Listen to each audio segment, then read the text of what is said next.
بینرو تماشاوان برنامه جوات لهر جاکی بن افدمو حمودمو باش بن مجرم به هفته تایبت به بریار بکشن امریکا جری کفتا اتومی لگل ایران و باندورا و بریار لسر روشالات نبین بگشتی بریار و لگل هر یک جه ماموستا عبدالرحمن قالو اندام کمیته سیاسی یا پارتی اکیتیا کرد لسوریه هروها لگل ماموستا فیصل نعسو اندام کمیته نوندی پارتی دموکراتا کردستان سوریا و مامۆستا نەواف ڕەشید ئەندامێ نوێنەراتی هەرێما کوردستانی ئەنجومەنان نیشتیمانی یا کوردی لە سووریا بێگوتوبێشکردن. مامۆستا عەبدوڕەحمان ئەزش جەمتە دەست پێ بکەم. بنەرینەتە ئەف بریارە ئەمریکایە کودایی بە بەکشاناوێ ژەڕێکەفتە ئۆتۆمیە لەگەڵ ئێرانێ و لەگەڵ وڵاتێن 5-1 بریارێکە ڕاست بوو ئەمریکا ji بۆی پاشە ڕۆژێ ئەم بێژن دراسەیەکە باش لەسەر کردبوویان نا. دەست پێ بکەن سلااو و ڕێز تەماشاوان هێجان ڕاو سلااو و ڕێز ژی میوانی تێڕم دخوازم بێژم ئەمریکا تو بەریارێ بەکشاندنی نەدانا حتا ئەم لەسەر ڕاوەستن پرۆژە ئەمریکی کانونا 2018 لەسەر زمانی ڕێکس تیلسۆن وەزیرە دەربەیە ئەمریکایی بەرێ چووی بەری پۆمپیۆ ئەو پرۆژە ئەمریکی ئەشکەرە کرد ئەو پرۆژە ئەوە یاکو ئەمریکا لەسەر وەکو ڕێنامە لەسەر بمەشی لە ڕۆژهەڵاتە ناویدا پرۆژە ئەمریکی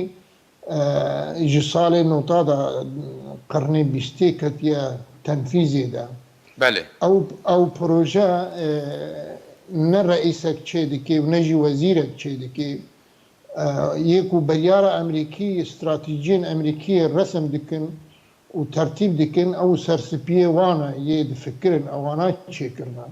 yanî ne George Bush karî bû derkeve û ne jî Obama karî derkeve û ne jî îro Trump karî kes nikare yanî wek dibê kes nikare biryara vekişandinê bide yanî Emerîka wekû dewletek muessesatî bi stratejî difikirî stratejiya Emerîka gelekî mezin e ez dixwazim bêjim noktekî belkî gelek dewlet hene weke Rûsya yan Îranê armancê wa gelekî ji imkanatê wan meztirin Emerîka eksî wilo e imkanatê wê gelekî ji armancê wê meztirin imkanatê wê hene û karî hemû ezemata îdare bike û karî bihûrbûn wek carna hinek dibêjin bi werdî û bi diqet bişopînê van ezemata û îdare bike yek jî krîza Sûrî an mesela Iraqî meselê Libnanê yanî hemû aliya bi diqet îdare dike û zane îdare bike û tektikê baş مامۆستا عەبدوڕەحمان te behsa birêvebirina مامۆستا عەبدوڕەحمان te behsa birêvebirina du welatan kir ew jî Libnan û Sûriye û Iraq ku niha birêvebirina we ya serekî di destê Îranê de ne destê Emerîka de ye Îran eşter bêjim Îran têkildariya Emerîka û Îranê ji em karin hema ji salê nêzîkî ve em hinekî bişopînin sala 2003 heta 2005 eleqa Emerîkî û Îranî di qûnaxekê de be qûnaxa berî îlana melefê wê newewî bû piştî 2005 piştî 2005 heta 2015 danûstandin û dijayetî li ser melefên newewî Îranî bû piştî 2015 piştî 2015 heta 2017 ev mesela ewa 5-1 ew itîfaqçê bû wextê Lozanê 2015 ew itîfaq tewqîع kirin niha ma ba'd el-itîfaqa li ser Saîdê alaqatê her du dewleta li ser Saîdê am em bêjin ewa ku tu dibêje Îran heye ewa ez nabînim Îran heye ew merhela qûnaxa şerê dijî Daişê ew bibûre şerê dijî tîrorê bi tevayî قوناغا شر دجی تیرۆرê bi tevayî Emerîka hemû hêzên heta hêza rejîma Sûrî ewana bi zimanê xwe gotiye ne bi ser zimanê me bi zimanê xwe gotine eva şerekî qirêj e em ê hemû edewatên qirêj tê istixdam bikin يعني بمعنى يعني حتى ايران جي تيدا برجيما سوري كرن تيدا PKK كرن تيدا ميليشيات الشيعي كيد في شر دا بشكدار بلا بشكدار لهم شر قناغا شر تيروري تكرن باشا او قناغ ايرو بدماهيات او قناغ تمام بو خلاص بو شوف بله او قناغ ايرو ام بيجن بروسيس سياسي العراقي بشتي انتخابات برلماني عراقي ما مستا عبد الرحمن زي ما سر مشارع البجاردنان زي ما سر مشارع البجاردنان وقونا غابشتي البجاردني ما مستا فيصل ما مستا عبد الرحمن اللي قال من بمنا زيدوا بارا بقر مدفتا ما مستا فيصل ما مستا عبد الرحمن اما جاب تشتكى جريك دا قود دما ان هذا قونا غابشتي ام بيجن قونا غابشتي تيروري كو جنابرنا تيروري دس فكريا روخاندنا ايراني بيجن كو دمان هذا بشتي كو امريكا او برياده بكشان جي ريكفتا اوتومي ايران ناكوكي كتنا نابرا سركردين رجيما ملالي دا كتنا نابرا حسن روحاني محمد باقري دا جالكي با حسن روحاني سيرو سروكي فلقي قدس قاسم سليماني بنارينا تا ام كارن بيجن بو دسبيكا قناغا روخاندنا رجيما ايراني بله سپاس جبوی تو جبوی آرک گلک سپاس مامستا براستی او پشتی آفتنا صدام رژیم وانا و درباس کرنا امریکا دروجلات ناوید و تایبت جی دندروی عراق ده او سیستما گوبری هاتبو دانین او سیستم چویا ایرو زحفترین دولت مستر گود روجلات ناوید بتمامتی لیزن و خرابونه کی دکن او ایرانه بله ایرو تفده جام زانن البر پیشی هر کسی جزانه انه چهار پایتخت عربی ایرو دبن سیستما ایران ده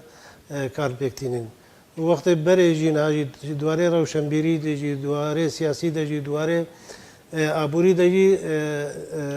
ایران زهتر پیلانوی او هزاوی دهندروی عراقی ده هیب تمامتی حتی رجا ایرو ای هزا کی سیاسی نکارن تشتکی بکن به ایران ایرو جی پیشتی هلبجارتنا گو بری دو سه روزا چه بوی رو قاسم سلیمانی هاتی بغداد دخوازه او کتل شیعی تمامتی بگی جناب گو بکار بن دبن سیوانا ایران ده درباس ببین. بله. يعني ام دكارين بيجن ايران ايرو دا سيد ريج دا عراق دا ودا سوريا دا ودا لبنان ودا اليمن دا زحفتر ايرانيه نا امريكا امريكا هاد درباس بو وسيستما كاتا غورتن وكدي لشكري تمامتي جيكشان ما دحمو واردي دا ايران دا سوي درجه دا باشا ما مستفيد بس ببوري يعني ما ايرو شاد من باوريا مدجي ايرو امريكا نا ودولته اوروبيه تمامتي جي نگو نزانبون ایران چت که برای جانبون نهاجت خوازن بس بن کنترل آواده بو و وقت بجه دبن گوتنه واده جدات کردن کنترل کری بو جبای گو بکاربن روز بروز بین نزیک بکن بخنه وقت کمینه کی خفکه کی جردین گو بکاربن تشتک بکوی دستوا گو بکاربن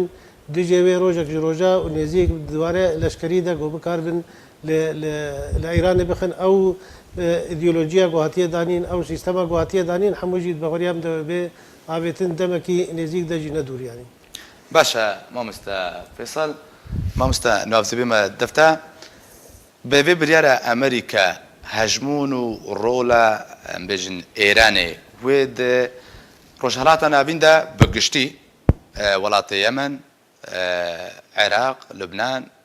سوريا بقشتي وكشدر في ولاة جهاتية دستيقهاية ده اللي بتهيبتي سوري ده رولو هجمونا إيراني وبشرنجي بيقولوا بهستر به يعني كيمتر به يعني بيجاري نامني. بس جبو تاو جبو حردو ميبانا جبو تماشا من از بجم شخوا أمريكا أرمان جنوية الزفري ده هنا أو أرمان جانا جي جارنا جي وك ماموستا عبد الرحمن آني زمان بۆ شەڕێ تیرۆرێ گەلک تشتن دەبن وەک بەرچاو خویا دەکێ دیار دەبێ وەکەنەوە تشتێکی شاشە بەر ئەرمانجاوێ سەرەکە هەموو شتێوێ بۆ شەڕێ تیرۆرێ بەس مخابن تێخویانی کردن وەک ژمارەتێ دیارکردن وەک چاواژی دەستپێکێژی وەختێ دژی ڕێژیما سەدام دەرکرد ديجي رژیما صدام كت حتى صدام شو رژیما صدام شو عراق تمامي خو تسليمي ايراني بو بله إلو روجي لسوريا جي هروها واليمن يجي ما مستوى فيصل جهاني زمان والحردري من از نرينا ما ادبجم شخوا امريكا بروجاك وي خورت هيا وباش بوسبوري ويجي هنا از بينم ادبجم بلكي بهترين اقو تيخو يعني كرن و رولا وي روجانا وكيم ببي اجبرقو انها هيزا وي قوتا وي اجدرفدا ويجدرفدا واستنزاف بكي ويجدرفدا واستنزاف بكي وجهاي انها قناغا استنزافي جهاي قناغا استنزافي وكان بعربي دبيجن سوريا صديقاً ما مستعنف او بروسا او ارمجن امريكا يكوير تخازيك وبجهب جهب صديقاً دبيجن باشك باجي شويه دبيجن كان بيجن نيفي دبيجن نيفي وهاجر نسر سر نيفي رجيبي وقناغ جي هنكي بلا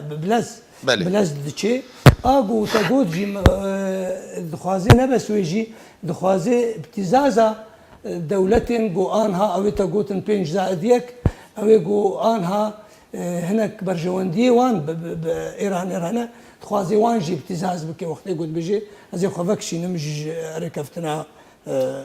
بيجم روجيتي ده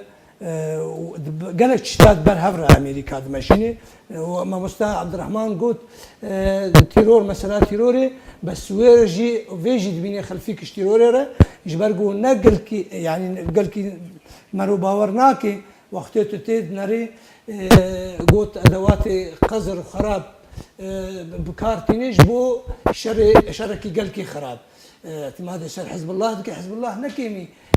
خراب ياخذ نكيمي تيرور داعش هروهاجي اطراف دي حتى بكك وقتك وقتها ليد نريد قلت اضياء خرابه اضياء الاستارج ده يلو رجويجي بكارتينيش بو شري بجم يكي هيدي خطري حري مزن دور خطرها سفكتر ودور سفكتر بقونا غاضب المشي بله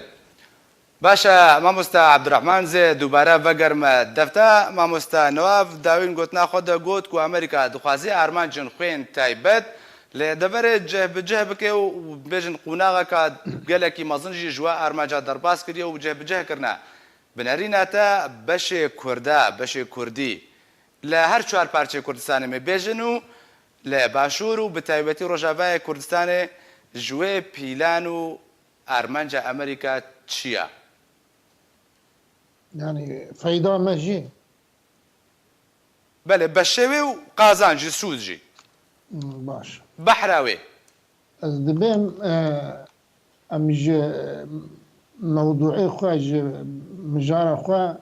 نكارن دركبن يعني مسألة بيشي مسألة إيرانية يعني ام بحثا بروجا نشتيماني كردستاني بكن ام بحثا مسألة راگهاندنا دولتی بکن پروژان تبی کردی لکردستان سوریا ام بحثا همی بشا بکن يعني ام مجبور هر وگرن ملفه ایران دوسا ایران اما مجبورية نبدأ استماع ام جزءك يعني إلى وقتك ام لسر سوري دا آخذن يعني لسر عراقي يعني لسر إيراني يعني لسر بابتك ام دا آخذن يعني قطعا ام نكارن ساحة سوري وساحة عراقي جهاف باشقه بكن يعني جهاف برچه بكن جبر عيني قوتانا وعيني هيزان وعيني موازينا الشيعين السنين كردن عرب تركيا ايران امريكا هم هر اف عناصر لفر از دخوازم بيجم بروجه امريكي بروجه استراتيجيه مدروسه نا رئيسها كي ونا وزيرها كي اف بروجه و هر سري جبر بري نهاجي مگو امكانات امريكا جطموحي وي مستر يعني اگر تم بس دخوازي بسلاسة وك عرب ديفيجن يعني بجد براحتي امورا غير يعني تبيرا امو وقتك رجيم صدام هاتي قانون 2003 برچت كر جاء خازن امريكا هنجي شرعي يمكن بقر ولاتي وازن بلا بيشي عمل هذا درخ يعني امريكا زاني كاربكي ازدو خازن بقر الشر اللي تجي ايراني ما بيبي الشر اللي تجي ايراني امريكا وبيبي ما في رجلاتا الدور كوريا الشمالي جزء شر ايراني بو او ملف حلكر الصين تحييد كر امريكا بله بازده بنگهن لشکری لسوریا هاتن بمباران كريم بري توقيت شاوية التوقيت بنيران بري انتخابات عراقي بري انتخابات عراقي جبر ايران نقاري خب لفيني جبر بخسري اشترسي انتخاباتها بازده بنگه هاتن شكاندن بله وكشاندن اتفاقا نووية اتومية يا بنزائية جهات وكشاندن بله ابحمو حرس الثوري ادخوازم تشتكي مهم بيجن ايران دولة نينا ايران نا دولتها ايران بروجيه امريكا ومجتمع الدولي دخوازن في دولتي فقرن بكن دولات يعني ملاحظاتك ايران العراق مساحتنا دولتي دت شغلي يعني دربي مؤسسات دولتها عراقي دت شغلي لبنان اللي دربي مؤسسات دولتي شغلي دنما ايراني بخدها الرياح الثوري دربي مؤسسات دولتي شغلي ان دولة بونا ايراني مشكله المجتمع الدولي رد خوازن جي خلاص بن بشك وشبهات وخجي خلاص كن وشا خجي خلاص كن يعني ما مستع عبد الرحمن لغوري غوتناتا ولاتن زلهز دخوازن هجمون رولا ايران اللي دبري يكم جار بن بربكن وجناب بن نوكا بشر دولتي بكن ايراني فقرن دولة رئيس خدي قرار بدولة ولاية الفقيه الجمع مجتمعي دولي نامشي يعني ايران دربي قوانين او بعربي بيجن دول مارقه دربي قوانين دولتها تصرف بك ارهابي بلاغ بك ارهابي تصدير بك وفي بكوجي في هليني نقطة قلقي مهم هي بله اب سلوكيانا دولتي يا حرس ثوري لدربي ايراني والهندري ايراني للسوري دا والعراقي دا سياستها عربي بيجن الهروب الى الامام تسليم نابي يعني نها اما بروسيس سياسي العراقي انتخابات العراقي كوتشيبوي باورناكن كو مالكيان قائمه نابي شي قائمه هادي العامري نابي برامج شو نابي قائمين باورناكن كو تسليم بيبي تسليم نابي ومشاكلات وداعش شيكي جبوا محاوله بك ديسا وقت يكريزيا الشيعة پیدا بكي جبرولو قازانج از فقرم فرساتا بله حمو قازانجين ما وحمو هولدان ما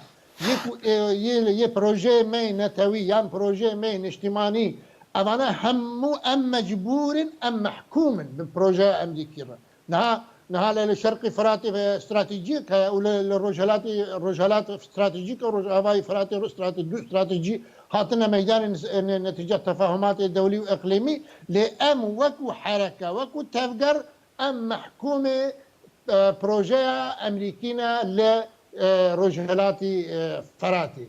يعني اگر تدا هذا يان تنبي يعني اگر ام بيجن بس بيجي اواج متى خواستن كو ام هيزبن ام قاربن معادله اداره بكن لغوري برجواندي خو لغوري كو ام قارب غوري امكاناتها يعني امكانات ما كو قاربن معادله يعني ام رقم من معادله امريكيه يجبوا ام قاربن هن برجوانديا باشا مستع عبد الرحمن بس نقطه بله بردان بابا مستع جبر استراتيجيه امريكيه هنجي مزنا وهنجي وقت بيجا وكو دم يعني دو دريجي هذا وفراها استراتيجيه يكجارا دكابي تكتيكي دكابين بيشا استراتيجيه مدى وكو مسألة كاريكوكي بله أبا مشاكل أجمر تشيدكي نباورية تشيدكي وخطر يجي تشيدكي لي أو استراتيجي بروجي أمريكي دابش كرنا رجالاتا نابي دمشي وقائمة يعني نكو تأجيل كيريا يعني فكشي أبشروك أبحمو بروجي وقالكي كبنا وهرسل باشا ما فيصل ما عبد الرحمن اما جا چند خالق گرینگ دا او جيگو بروجه امريكي تشش بو كردا بيني وهر اول غوري او بروجه بن سواء راضي بن يا ناراضي بكرد رجالات نابين نخشاويه نو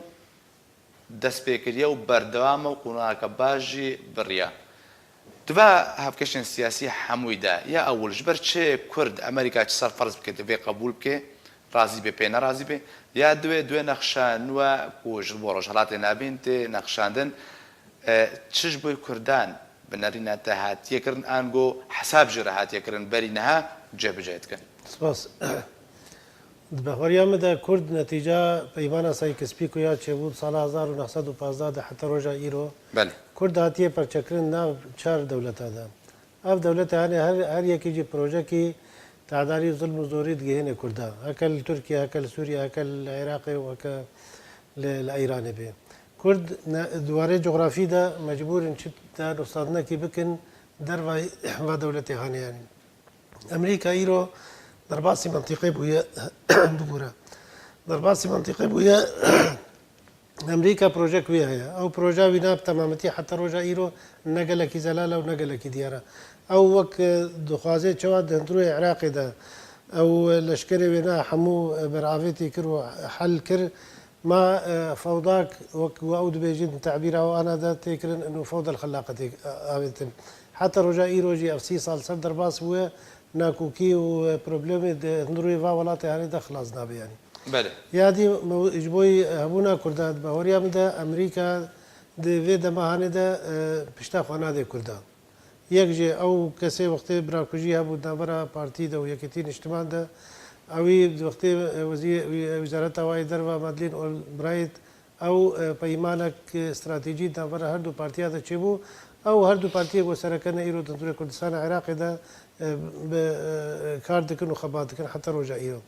کرد ایرو بلکی ند درجه کی دن الپیشی امریکا بلکی یاد دوا به او دمجي بلكي صالة كي ديبه 2 صالة ديبه 3 صالة ديبه وبيبيني كل جبر رقمك مظن دروج هلاتا نافيدد وقت ما قد هر شهر عليا ده وتايبه جد كردستان عراق ده ايرو بنجاها كاي هاتيه دانين وقت هلينا كاتيه دانين ج اواكرنا دولتا كده وتايبه جي بيشتي وقت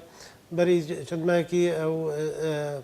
ريفراندوم هاتا كرن بو وثيقه تاريخي كان جهه دولته مظن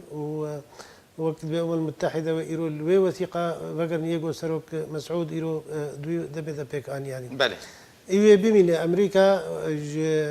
بهوريا مدى رجلات نابي درنا كبه جبر هات رجلات نابي برنجا كي درنج جبر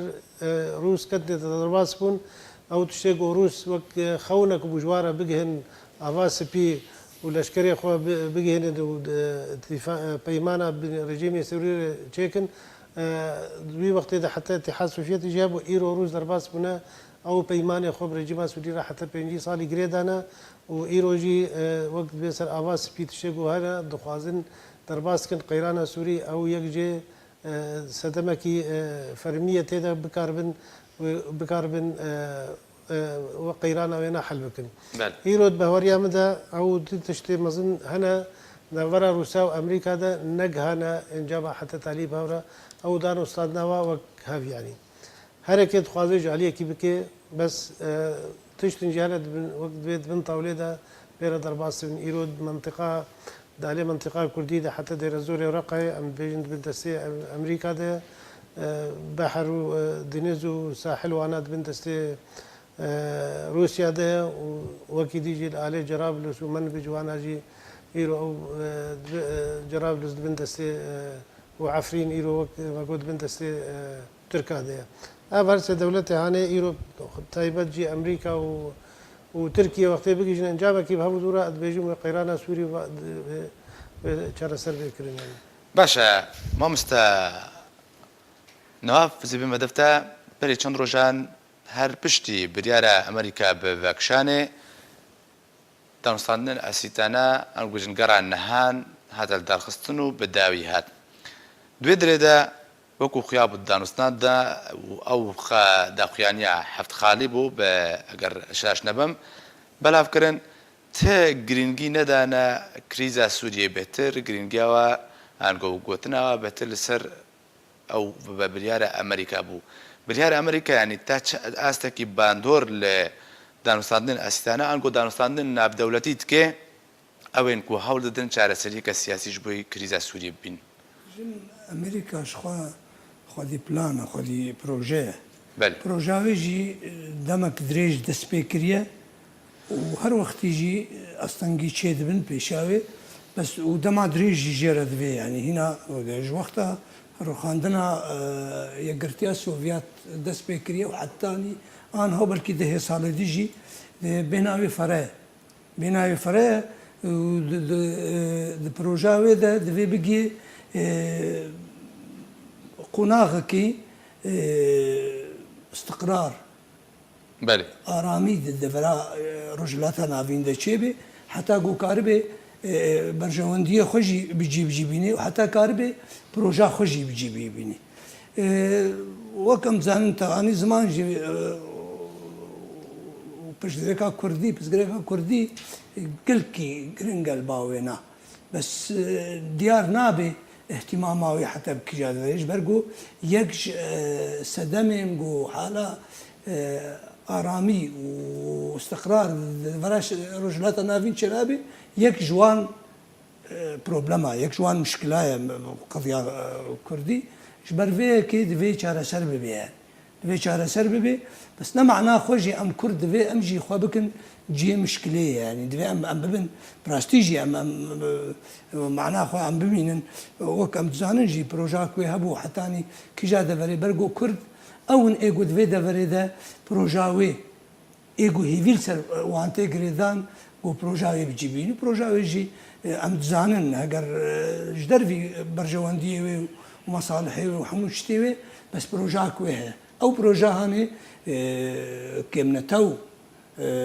خذي رول بن جي قرتي بن كيم اول خذي جيبن بيرك افانا حمول جم كردا جي قرتيه بسرفان تافي رجي كرد ندين داري آسينن ندين داري افا حمو بروجا وانا بيجم دروجاتي ده وباش اهتمام بوضعي وبروجا امريكاوي سركبي يعني بروجا امريكاوي سركبي استانا المسألة عسكرية ده بهتر بيجم كار انيناش برفيه كيجي هبونا كرداد استانا ده نبو جبر حتى انا هالسر عرضي كردان استا العسكري الجريزا سوري ده والسر نافشا سوري تو رولك نبويا جدر في مثلا بيادا او بيادا شي يروج بويا اداتك بويا الافك دستي امريكا داش بو جيب جيكرنا هناك بروجيوي هناك ارمان جيوي بجيب جيبك واقو ما قلت شري داشت ما مستا عبد الرحمن زبي ما دفتا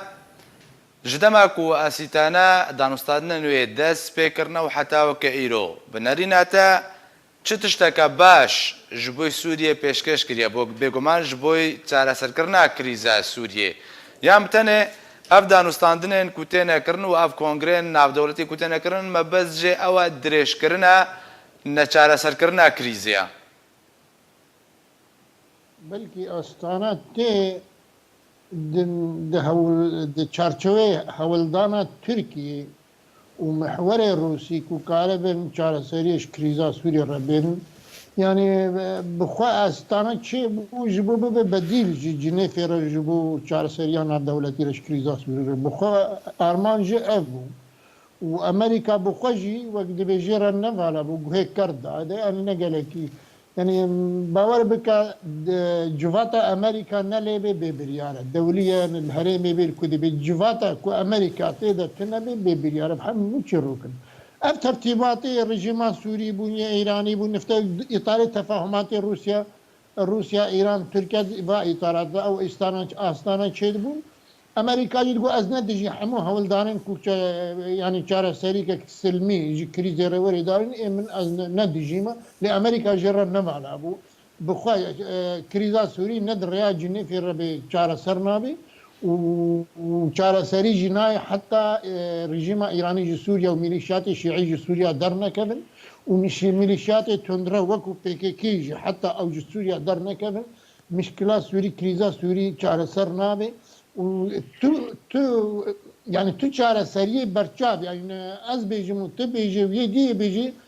يعني كيش ما بيجي تو چارە سەریە برچاب استانه تقديم نكرنا ند جواتك يدير ند دو جواتا دا وسي جوات تو كيجان جواتا بيري بل بلغنامه واجد تو بريار هذا بينه تو دخينه تو خطاب هذا دخينه تشتكي دي تو نابينه كريزا سوريا دابشكريا سوريا روج آوا دو استراتيجينا سوريا روج آوا هيا سوريا روج هلات هيا تابعي دو استراتيجيانا يك جي نفوذ روسي للسيطرة السردكي يجد بن روج هلاتي فراتي بن نفوذ أمريكي ده أف سوريا دفي أم وكو كرد أم تعامله بدو استراتيجية أم زانب بدو استراتيجي هنا كريزا سوري بشتي 12 مليون پنابر مليون شهيد يكو بفكري سوريا ببي دولتك مركزي وفقر جياني سوريا ببي دولت يعني بخوا أسفهمناكم حنكي خو بخدكي يعني سوريا نا فقر دولت وسوريا نا بدولة جي نصالك وندة صار كنا غكفاقو هيك هيا أو كنا أنا بجي منها برشا بدد دولتنا ليه وقت أمر واقع مناطق نفوذ وورن إدارة كرن أف 20 صالة أف 6 صالة صومالنا دولة أف 20 صالة لبنان دولة أف 15 صالة العراق بخونا دولة أف أفغانستان دولة يعني وي كنا غكفاقو هيك هبي سوريا ندولة سوريا دولة فاشلة سوريا روجهلات وإدارة كي جرب بين أو خلطاكو ريكس تيلسون جيرداني 2011 كانوا نادي الدوي أو بخينة باش أو نيرينا مؤسسة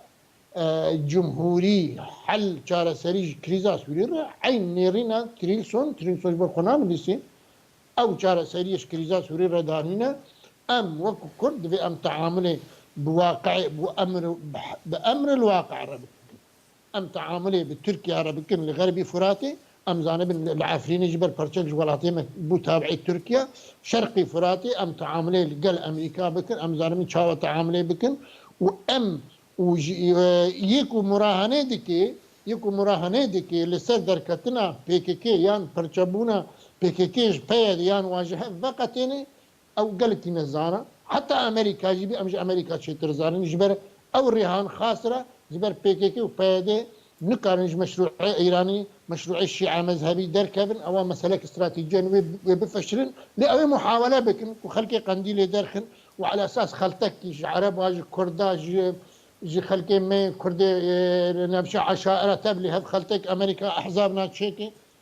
يجبو إدارة رجلاتي فراتي بكي وبشاف ديريا أمريكا وهن قوانين ناف دولتي جدي مثل يعني وقت بيوك قناقك بقويس بلكي ده 15 سالة دريج بكي إما جمتي قصتن أم دغتي وفي الشارع بهر أواي بهر لأمريكا بكن حتى أم كاربن أم معادلة أمريكي خلل بيخند أم محاولة بكن أم كاربن باش أم يعني وقت في أم رقم في أم قواتب باشا ما مستعد الرحمن ما مستعد الرحمن تناقو بروجا أمريكي تشبه أم راضي بن من راضي بن دفهم قبول بكم سرمه فرض كرن شاوت تبي رقم وتكار بجوهرتنا دوي بروجي دبكي وبده سالانة وسه سالانة وبروجتنا دارشتن باشا أم بروجي أم محكومة وينا أم جزء جينا أم محكوم بيربن وأم جزء جينا بس ما معناه الدستيم السرهبة از رقم امتدا يعني باور بك كو شبه خيانتا 16 اكتوبر نمانها وضعي كردستان باشورنا ام دفي از رقم بم او رقم خراكن دجمن لآلية دي تخوازي رقم تيك بشكيني باشا باشا ما مستعد عبد الرحمن زي دوباره بقر ما جفتا ما مستعد فيصل ما مستعد عبد الرحمن انا قوم بيجن وكو ما مستعد عبد الرحمن بجي سوريا بتو اواكي نابا قري وكبري ان قو نابي لا مركزي جيب سوري تواو بداوي هات كوتاي هات او كوبودو بشك جي دبند صلاة روسيا دي وبشي جزيرة روجاباي كردستان كوتكي روجهراتي فراتي بندستي امريكا دي باشا تنها بري دمكت قلت ناخذ تقو بنجاهك جبوي دا مزراندنا دولتا كردي هاتيه دانين هيلينا كوج باشوري كردستان دسبيتكي چه هيلين هاتيه دان ان قلت شاو دولتا كردي وي بي دا مزراندن اگر هاتو بشك روجاباي كردستان وا دس به دا بشكرنا يكرنا كو بش او بشبو كون بجن نيب ازاديكك ستاندبوج نجمه رجيم باس هرچنده ديكتاتوريك رجيم باس هاتو بهتر د سرداريا وديت كر كردستان تركيا ت بجن هنگابا هری دسپیک جی دسپینه کردی روشالات کردستان جی هر بیرنگی اگر روجابای کردستان یا بشکی بچوچک جی بجن نیمچه آزادی کورگرتو بو او جی بهات دابش کردن دولتا کردید کدیما بله سپاس مك دسپیکا گوتا خودم گوت واقعك هي دوی اندانو صادنه پیرو بکن یعنی بله وكي دي امريكا بيلان ويد اندرو دانا دوي باوري تما زوجه درناكوي یادی انه سووریا گۆڤەگەرێ وەک بەری شۆڕەشا سووری دەست پێ کردا 2011 دا پشتی وێ پەنەبەریە و کوشتن و تالانکردن و زیندان و وانە سووری وەگەرێ وەک بەرێ ئەم دوێ بەهۆرێدا ئەم زەحمەتیاوی گەلێکی دبینن ئەم دبێژین وێ دەستورە کانونی سووریا رە بێدانین ئەو مکەوناتێ دەندورێ سووری دەوێ هەموو داخوازیە خۆ بکەن دەندورێ دوێ یاساگ و بێدانین ینی وەکی دیژی وەک مەگوت دەستپێکێ دەژی مەگوت ئەنو حتا ڕۆژە ئیرۆ ئەو دەولەتێ مەزن نەگەیشتە ئەنجامێکی بەهەورە سەر قەیرانە سووریا ینی وەک بێژن ناکوکی ئەو اتفاقیات پەیمان نەبەرە رووسە و ئەمریکا دە حتەنە نەگەهانەوێ دەرەجە تالی بەزدان و ستاندن ناوبەرە وادە هەیە یعنی ئەمکارن بێژین هەموو سەر کۆنگرێ جنێف هەیە ئەو مەواد دەوێ گوهاتنە دانین ئەو هەرێ سەری هەکە هەنە گوهارتن تعدیلاتن بێنە تێدەکردن ممکنە ینی وەکی دی مەسەلا کەرکووک ێوانە وەک کەمال عەبدوڕەحمان جی گوت دەنگەک ئاواکردنا دەولەتێکیرە باش هاتبوو دانین ئیرۆ بەهۆریا بدە دیسا دەستێ ئەمریکا تێدا هەبوو یا 16 مەها پێنجارە دەکتۆبەر داهاتە دانین کەرکووکش دەستێ کووردا هاتە دەکەتن بە خیانەتێکی ئەوجی دەستێ کووردا هاتەکردن ئەوژی ئەیران دەستێوێت درێژترین و زەحتر تێدا هەموو دەولەتی دبن کۆنتترۆلا ئەمریکاژی چێبووە و ئەو پەیمان بە وەریامە داهاتە دانین لە فەرەنسا هاتە دانیژی و ئەمریکا شریکە تێدا و بریتانیا تێدا ڕۆناهیە بێتر قەسەر پەیمانێ دەمامسە چ پەیمانەکە ڕۆنایی بێتر ئەگەر وەختێک و عبادی چوو فەرەنسا لێ دەرێ وەفدەکی گۆران و یەکیتی نیشتمان وانە چوون لە فەرەنسا دانوستاندن بە عبادی ڕاهاتەکردن و پشتی وێژی ئەو کشاننا لەشکری خوا هەمووژی کەرکووکی هاتە دانین لە هەنگی ئەو پەیمان لە فەرەنسا هاتە دانین و پیرۆزیە ئەمریکاژی و پیرۆزیە دەولەتی دیژی بریتانیا و ئەلمانیا واژی هاتێ دانین ینی بەخۆریا مدە ئیرۆ کیدەمێکی دیسا لێ دەر لە ستۆدیۆم گوت ئیرۆ دانوستاننا کووردا ژمارەیەکی دەبێ بە ئینگلیزیانە بێ ئەو پەیمانە سەیکس پیکۆ یا گوهاتیە دانین فەرەنسی ئیرۆ نزیکێ کوردانە ژالیەکی بە نزیکێ کوردان دانوستاندن تێرەکردن ما ئینگلیز وەختێک ئەوژی ئاریکان پێرە ئەدبێژم وێ سەر ئاواکردنا دەولەتێکی وێ نزیکتر بێ بێکردن وەختی بێ پیرۆزیە بریتانیا بێدانین جبەر ئەوە ئەو بەنگە هەوێ ئەوە دانیە پەرچەبوونا کووردا نەفسە ڤاهر دەولەتێ مەزن و رووسژی شریک بوون تێدا و بکاربن وێ پەیمانی ڕاکەن و داخوازیە کووردا پێک بێنیانی بەێ مامۆستا نەواف ئەگەر با سووری بووان بێژن دوێ دەسەڵاتداریên جودا ڕۆژهەڵات و ڕۆژئاوا چێ بووە تەبان بە ڕۆژاوای کوردستانê تێدا ڕۆژهەڵاتی چەمێ فەراتی و ڕۆژهەڵاتی چەمێ ببورە ڕۆژاوای چەمێ فەراتی چێ بووە هون وەکە تەفگەرە ڕزگاری خوازە کوردی بەvê پرۆسیە رازیینێک و ڕۆژاوای کوردستانê ببێت du بەش وەرێ دابەشکردن و بەشێک ئەم بێژن ناسنامەیە کوردستانی لەسەر نەمێنێ بکەوێ بندەستێ وڵاتێکی داگیرکەرێک کوردستانێدا وا هونوەکانە کەسێ چەند بێژن پرۆژان بۆ چ کار لەسەر ئاستێ ناودەوڵەتی و نافخۆیژی داهەماندەمێ دەکردیەک و ڕۆژاوای کوردستانê بەری هەموو شتێکی ڕۆژاوای کوردستانê وەکو یەک پارچە بمێنێ سپاس من ez dibînim wek dibêjê veger li paş nemahê plana rojhilata navîn planek mezin e wê carek dî tertîbek nû bêdanîn ewa got mamosta Ebdirehman anî ziman ez pêre hinekî muttefiqim pêre ji ber got tu carî venagerê wek berê bes wê نقشەکی نو wê bêdanîn bes bêhnek fereye ne wek bêhna me em bi tengayî Amerîka wek hêzek dewletek heta anha bi xurtibûna xwe ew biryara didê û evê dê divê qebûl bikin van biryara ev biryarana divê qebûl bibin bes tu carî nerîna min de ez bêjim di qonaxa tê de wê tipêk hatî bê behr wê pişk nemînin çawa dibînê بشكو بحراته دمينين بقاسي قوت تجي هزي تجي سكني تجي اعتمادي لبا افيقو في نخشان هداتين يانا والقور ويناوي بحراته يا كيمبي يا وي زيده بالقوري هزاته وهبوناته وقوتاته بس وي تجاري تبيك هاتي نمينن ببحر جبرقو بمينن ببحر ذفيرو جلاتا نافين ده نقشان نهده الدبلانا نهده المشروع نهده وتجاري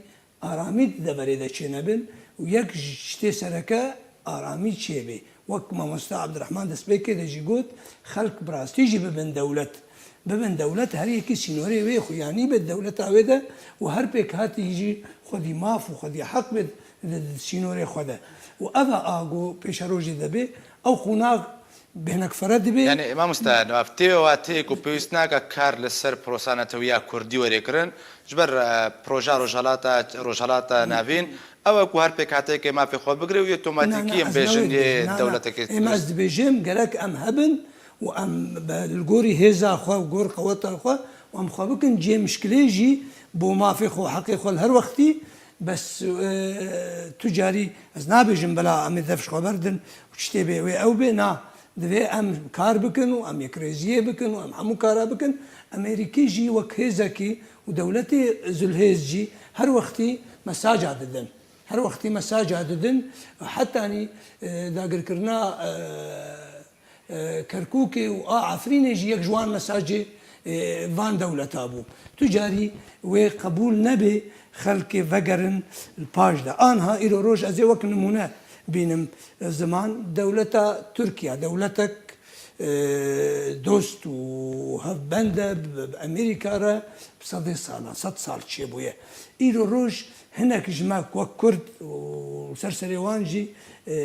بيادا دبيني وكانوا ويبي بديل تركارت ويا قلكي زحمته وتجاري جي نابي إيرو روج واب كارتيني وكادات وك دستك جبو بيش روجي بس تجاري نابي و هولدانه بده دولتين وقت تركيا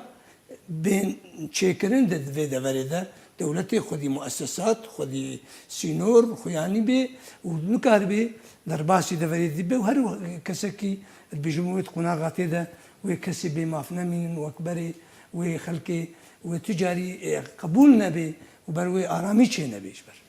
مستعد قلت انت ابو به وری دم امریکا نخوازه گو ایران به دولتک خوی سیستم و خوی اسای و بکار به وقت بیجه رولا خود ناو ملت جهان ده ناو دولت ده تمامتی بکه او دخوازه ایران دولتک تروریست به و بکار به خلیج بخیبن هیمنا خدا و هر روزه تصریح کی به دانین وانا و اوجی لهمبر خو سلاح خو بفروشه دولة الخليج تمامتي السعودية وانا ايرو تبينن وقبوية دو محورك السعودية متمثلة بنك ايران بنك دي وقت ببر يعني هاي يك تمثيلات سنة يك تمثيلات شيعة تكرن ايرو امريكا دخوازي البغوريا من كاغتا توليها بك ايرو وقت ما قلت ايرو هناك انتقالي ده باش ايرو مثلا هناك انتقالي ده واي وقت ما قلت بس بيشاروجي ده دروجيتي ده وبخوازه وببر وين كاربه تركيا وخناقه كي كاربه استخدام بكش بو ابتزازكي ابتزازك انك دولتك واباديجي معاني زمان موضوع ابتزازي بس خناقه بس نك بشروج اي ما حساب بشروجتك بس باب اشترى راسك ما وصل بما عفريجي دبن كنترول وادا دبن شعبيه امريكا وادا شو وكركوك جي ديواري هاني ده شويه او كشتن وتلان كنا دندور سوريا ده حتى تكرنا 8 سال كتير صلاح حشتا اف دولة اوروبيجي وامريكا بتمامتي بينن هر وجه جيت نامه كي تشتكي بيجن ريجيم شويه وما في مروفه وتحموجي وكدي العرضيه تشتك تنه حتى رجاء ايرو ما قلت وقت دسبيك قلت ناخذ جيمكو كرد ندرجه يكينج امريكا حتى انا اوروبا انا حتى يكينا حتى رجاء ايروجي وزاره الدروا امريكي وريفابريا امريكي بتمامتي انهم متخازن العراق يكبي وملت العراق تبدا يكبن دوار يعني وحده الاراضي العراقيه وقلت تمامتي فيغوت نت بيجين يعني وحتى سوريا جي فيغوت نت بيجي او دخوازي كاغتا تبليه بك بس بلانا دور شي دانيه او دبينه تشكيدي بس وقت مقول انه كرد امريكا ونادي بيشتخو يعني وبيمين أريكارية كبار بكي بس ندفع دما هذا ممكن 2 سال دي بي ممكن 5 سال دي بي أو الجماعة دي بي بجم اف تشتيقو انا ما مستا فيصل قوتن بيشيا بروجا ويا سركا اغو از دبينم تجاري ونبي وكاف عقلي مي مؤامراتي والفيدي بيجبو سلاحي خوشكا خون زامتشي كونا غاتي بحاجت بي قود ذي رجلاتا نافين وزنقين وتير بحاجتي قو كاربي تشاوا استثمار بكي فيدا فريدا وتجاري نكاربي بو ارتوتر ده قربالغي ده تشكداريه ده شراده ده كشتنه ده وتجاري نكاربي برجواندي خبر دوام بكي ونكاربي استثمار جدا فريدا تشكي قناغات ودريج اواغو ازد بجم بقيمه اواغو ما مصطفى سرد بجي راسته الى روج افوك مقدمه كعربي بجنج بو بروجامي احسرك اغو دوي حر ماف دوي ارامي تشبي دوي استقرارك دفري ده تشبي شبو كاربي دوي منطقه ده يخرط بشي او باشا ما مستا عبد الرحمن زيدو بربي مدفتا داوين برسيالا رستي تبكم اگر تا تبيني انگو كومنت لسر گوتنا ما مستا فيصل وما مستا نواف هبنت كاري بكومنت دست بيبكي بله ما مستا بله وكو تبيني لسر گوتنا ما مستا فيصل از وقدبي از برنگك جديد بينهم تماما يعني امريكا دو خوازه ايراني بقرني بك دولات وكريزه ومشكله ودجايتي حتى وسر مساله خليج جولو تشيتر وجولو بيتر نابي امريكي دي بيجيبوا خليج بقري خليج بلد دستي امريكي 65 قاعده امريكي لخليج ما جولو بيتر وكنا رينا ماتينا وبري خليجي حمل امريكانا يعني خليجا امريكا وبري امريكانا يعني جولو يعني امريكا بحاجتي بترولا ايرانيا نقطه قال لك مهمه امريكا بحاجتي بترولا ايرانيا يجيبوا بديل بترولا روسي ببورا او خليجي راس وقت كرم كر ببورا يعني امريكا بشكل اساسي وكو مصالح بروسيا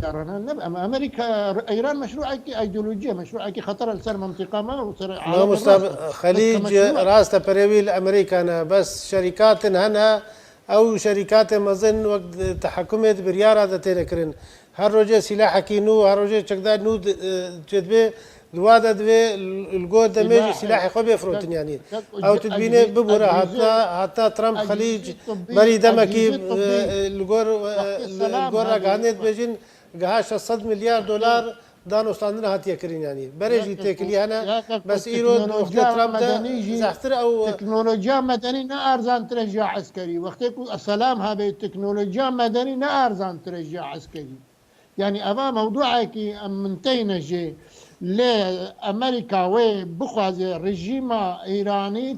ترويد بك وبقهر باش أشكارك نظامك مدني ديني نظامك وبك دولات أو دولات جي خدي برجوان جيبه أو جي تيكلي وشراكتها به شريكة منطقية به وإيران لسير وي أساسي وري قهرتن باشا ما مستعد عبد الرحمن ما مستعد عبد الرحمن أب بلانات تبجيك وأمريكا تخوازي بري حمو تشتكي إيراني هجمونا ويا تيروري جناب بي إيران بقرني أن قوات بحث كر حيمنا فقيه آيات الله هناك أمريكا تخازي ويا جناب بدس بيكي إنه كابا إيراني بقرني الدولة وكدولة تعمل قرب بكي باشا إيران يبي بروجا أمريكا راضي ببي تشتك نيزيك يا برشاف نيزيك وقت بي فاصل بروسيا سياسي عراقي ده نزيك نتائج انتخابات أدركتنا هجر أمريكا قبول كر وقائمة الفتح يا هادي العامري سر كردين ميليشيات الشيعي بمن مسؤول دولتها عراقي ده هنجي زانب أمريكا فشل بس ما مستا تشتك ده تشتك تفازم زانياريا كشتر راست بكم أوجي أوكو لستا هري دنجي قلق ده البجارتين عراقي داني لستا سائرونا يا سرب مقتدى الصدر فيها لك يا هادي العامري او كيا مقتدى الصدر كيا او ادجي ياك ولستا قالك انا لستا مقتدى الصدر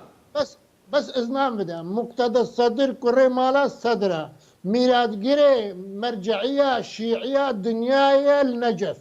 إيران مرجعية شيعية رافاندية بريقم دجمناتيا مقتدى الصدر بإيران يا مذهبية يا يعني يا حوزة أو صراع أو صراع أمريكا أو أن يكون بديل الشيعة إسلام الشيعي سياسي. بله ما مستفصل او ببهر يعني او شيعة حموك هنيا وهيك يعني حتى رجاء ايروجي دبن كنترولا ريجيم ايران الشيعية الدنيا نجح هكا عبادي به هكا مالكي به وهكا مقتدى الصدر به حتى رجاء ايرو وقت دمج وامريكا نبه هذا كي درباس به وبكار بن بهلن او كتلك جيوا بكردار دار استاني ربكن بوا بارتيغو بيرو بهوريوا بعلم بديمقراطية بكرن وديسا او كتله شيعي وهيمنه بكن انما حتى شراكتها كردها جيتي خوستن يعني امريكا وقت دولتك هر وقت السوداء تناقضات هذه بيني إله روش تناقضها راست الشيعة بس الشيعي قد بيجي دفي سينوريا من سينوريا العراقي به ونجف مرجعية به يكي دي بيجي قم مرجعية أفايا فايدة إيروش ذي قناقضة بيني فايدة أمريكي ذي قناقضة بينن وبهتر نزيكي و بروجا صدره نا عامري جبر دخازي